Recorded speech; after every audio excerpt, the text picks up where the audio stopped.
أعوذ بالله من الشيطان الرجيم بسم الله الرحمن الرحيم الحمد لله رب العالمين الحمد لله الذي لا يبلغ مدحته القائلون ولا يحصينا معه العادون ولا يؤدي حقه المجتهدون الذي لا يدركه بعد الحمم ولا يناله غوث الفتن الذي ليس لصفته حد محدود ولا نعت موجود ولا وقت معدود ولا أجل ممدود فترى القلائق بقدرته ونشر الرياح برحمته اللهم أفز صلة صلواتك وسلامة تسليماتك على أفضل التعينات المفاضة من العماء رباني وآخر التنزلات المضافة إلى نوع الإنسان كان الله ولم يكن معه شيء ثاني محصي لعوالم حضرات القاس في وجوده وكل شيء أحصيناه في إمام المبين اللهم صل على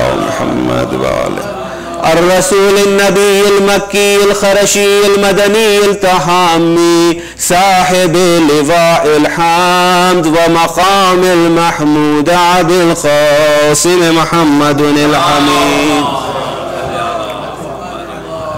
وعلى أهل بيته الطيبين الطاهرين المعصومين المظلومين ولعنة الله على أعدائهم أجمعين من يومنا هذا إلى قيام يوم الدين بسم الله الرحمن الرحيم يا أيها الذين آمنوا كتب عليكم الصيام كما كتب على الذين من قبلكم لعلكم تتقون صلوات. I begin in the name of Allah, the most beneficent and most merciful. We thank Allah subhanahu wa ta'ala for the ni'mat and the barakat that Allah has kept for us in this blessed month of Allah, in which Allah is our host and Allah has promised us His forgiveness. Allah has promised us His mercy and Allah has promised us His blessings in this blessed month of Ramadan. If we truly strive in the way of Allah subhanahu wa ta'ala, trying and aspiring and striving to attain the quality of taqwa, the quality of God-wariness, the quality of God consciousness, the quality of the sense of awareness of Allah subhanahu wa ta'ala around us. And we have been talking about this subject, and as we move forward in the same direction, taqwa is an attribute, a quality which is very, very precise and very, very deep, and we need to acquire and we need to strive till the end of our lives. And I was trying to compare how there are things that our body carries. Our body carries muscles. For our body to possess muscle, our body to possess nourishment and stature, we need to have a disciplined life. We need to exercise, we need to strive hard, we need to create, create endurance on our body. We need to create that stamina that is needed if we are competing and if we are building our body for a certain sport. Just like that, if we are truly aspiring to get closer to Allah subhanahu wa ta'ala, we need to ensure that our soul is also aspiring for those qualities. Our soul is also trying and attaining those qualities by a disciplined life. And as we move forward, that disciplined life and that process of disciplining ourselves and ensuring that we acquire stamina, we acquire that endurance on our soul, that is called taqwa. Please say salawat.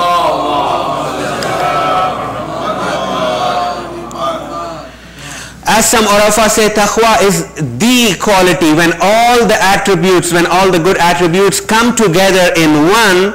That is a quality that we ought to have, and that is the quality of God-wariness, and that is taqwa. Now let us also look into the light of the life of our second Imam, Imam Hasan alayhi salam. How he describes taqwa to us and how important for him taqwa is. When he is talking to his followers, when he is talking to his supporters, because it is very important when we come to the days of the birth of our A'immah, as Shahid Mutahari says, that knowing the day on which they were born, in the city they were born, to the parents they were born, this is all ma'rifat, but this is not the true ma'rifat. This is only their profile, that you know where they were born and whose grandson they were, where their mother had come from, and so forth and so on and so forth. Whereas knowing the Imam, having the true ma'rifat of the Imam, is knowing the teachings of that Imam. What are the principles upon which that Imam truly stood for? What were those principles for which the Imam was willing to give away his life? And when we look at the life of Imam Hassan, sometimes we do not even have to go out and criticize others. When we contemplate even in our own communities, we find that our Imam, our second Imam, is Mazloom.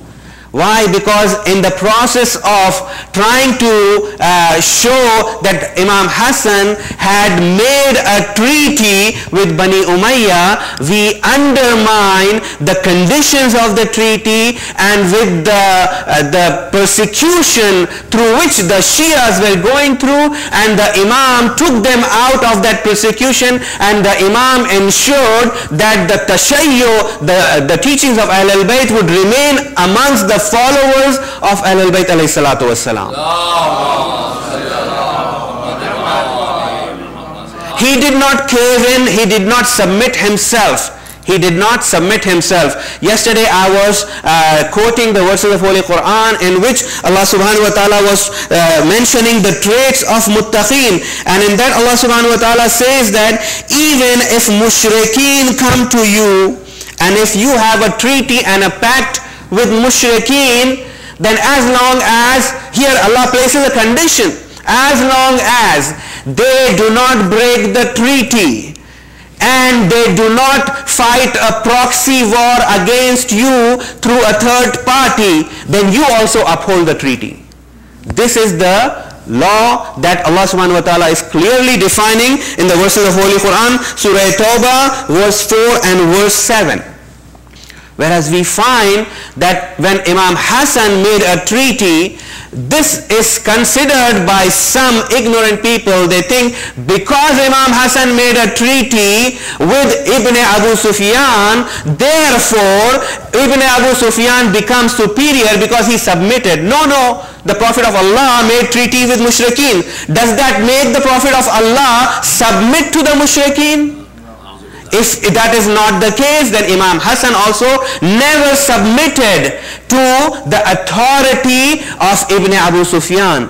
Imam Hassan, only for the sake of ensuring that the blood of the followers of Ahlul Bayt would not be spilled in the streets of Kufa and Sham, Imam Hassan made this treaty. Now the conditions of the treaty for a Muslim, for muttaqi, that Quran is defining is, even if you make a treaty with kuffar, you are supposed to live up to that treaty. And we find Ibn Abu Sufyan not living up to the treaty. The first thing he does after signing the treaty is come forwards, calls the community and gives a khutbah, a sermon, and he says, by the way, you all know that now I have prevailed. And now that I have prevailed, I am telling you very, very clearly, let no one be misled by this power that I have come into. I have not come here to make you Salihin. I have not come here to make you muttaqeen. I have not come here to reinforce Quran or the teachings of Quran or Salat or Siyam for you. I have come here to rule, and I have prevailed. So if anybody tries to overpower me, I am going to kill him. I am going to ensure that he is completely wiped out. As far as this treaty is concerned, I am trampling it under my feet, and he throws the treaty on the ground and tramples it with his feet. Right then and there. Whereas look at the character of Imam Hassan alayhi salam. We find Imam Hassan alayhi salam living up to the treaty, to such an extent that those who call themselves the followers of Ahlul Bayt, they came and they were saying salam with words which are not describable. They were saying assalamu alayka, oh, peace be upon the one who has dishonored the believers. Muzillul mu'mineen. This is how they were coming and addressing Imam Hasan alayhi salam. But Imam Hasan alayhi salam stood on the ground to ensure that the teachings of Ahlul Bayt and Islam and the true Islam in Nabi Muhammadi would sustain this calamity of nifaq that was being confronted from all sides to this Islam which was becoming weak and weak. Please say salawat.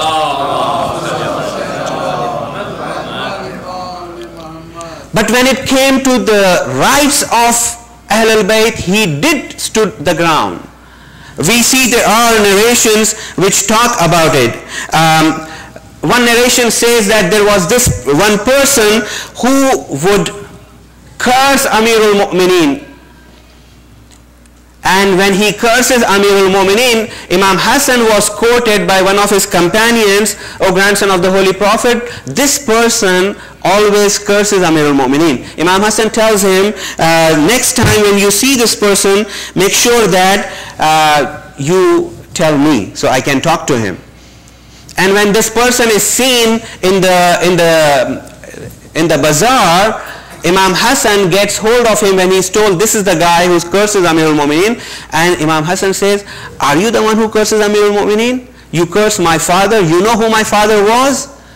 My father is the one who is going to be standing at Kawthar, and he will ensure that all the munafiqeen who have trespassed and come up to that point will be kicked off from there. And this was said by the one who was the most truthful, meaning Rasulullah sallallahu alayhi wa sallam. It was not only here. We find Marwan, la'natullah alayh, cursing Amirul Mu'mineen. Imam Hasan, when he listens to his sermon, stands up and he says, Wailaka ya Marwan, ahaza allazi tashtumu sharrun nas. Woe upon you, curse upon you, O Marwan. The one you are talking about, the one you are cursing, is the one the most corrupt amongst the people, meaning Amirul Mu'mineen. And Marwan says, La walakinnahu khayrun nas. Marwan responds, no, he was the best amongst the people. So Marwan had to submit that Amirul Mu'mineen was the best in his sermon, although he is cursing because of the command of Ibn Abu Sufyan.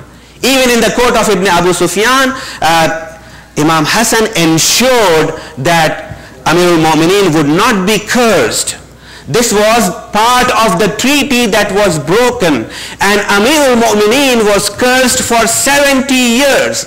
I would like to ask Muslims who talk about Islam, we all talk about unity, we all talk about brotherhood, but where were those Muslims? How is it that those Muslims are not criticized when they are cursing the brother of the Prophet, the Wasi of the Prophet, the Khalifa of the Prophet? Nobody criticizes, and here in the world a splinter group here and there says something, the whole world of our ummah stands up trying to start giving fatwa, saying this is kafir, that is kafir, because he is doing sahaba.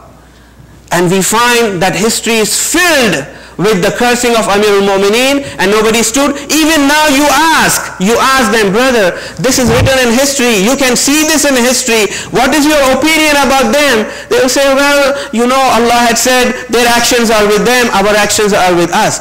Okay, then let our actions be with us. Why are you trying to protect someone that you cannot defend? Because history is filled with their kufr and with their nifaq. Imam Hasan did not live passively, my dear brothers and sisters. Imam Hasan ensured that the rights of Ahlul Bayt would be known to people. Although there was loyalty was lacking even amongst the Shias of Imam Hasan. If there were enough loyal companions of Imam Hasan would never have done this treaty because of the lack of loyalty. It was not Muslim ibn Aqil who experienced 18,000 followers suddenly evaporating after Salatul Isha in Kufa. Imam Hasan was also lacking followers because these were the people who were so-called Shias in their words, but in their actions they did not have the courage or the willingness to invest for what they have for the sake of Islam, for the sake of Haqq. And Imam Hasan stood the ground, and while Imam Hasan was defending Islam, Imam Hussein always sided with his brother and always reiterated what Imam Hasan was saying and what Imam Hasan was doing. There was no form of disagreement whatsoever between Imam Hasan and Imam Hussein. Sometimes there are people who try to, from one side, praise Ahlul Bayt, especially the grandson of the Holy Prophet, whom they call the leaders of the youth of paradise. But on the other hand, we find that they are also, even in their praise, trying to criticize or undermine, or the words that they are using are belittling the shakhsiyah or the personality of that Imam. And we find that more often with Imam Hasan alayhi salam. And they say Imam Hasan was a very peaceful person. Imam Hussein was very, jangju, meaning somebody who was willing to fight and die. Imam Hasan was very calm. This is a deception, my dear brothers and sisters. These people are not trying to praise Ahlul Bayt. They are only trying to protect those who had trespassed and transgressed and trampled the rights of Ahlul Bayt alayhi salatu wasalam.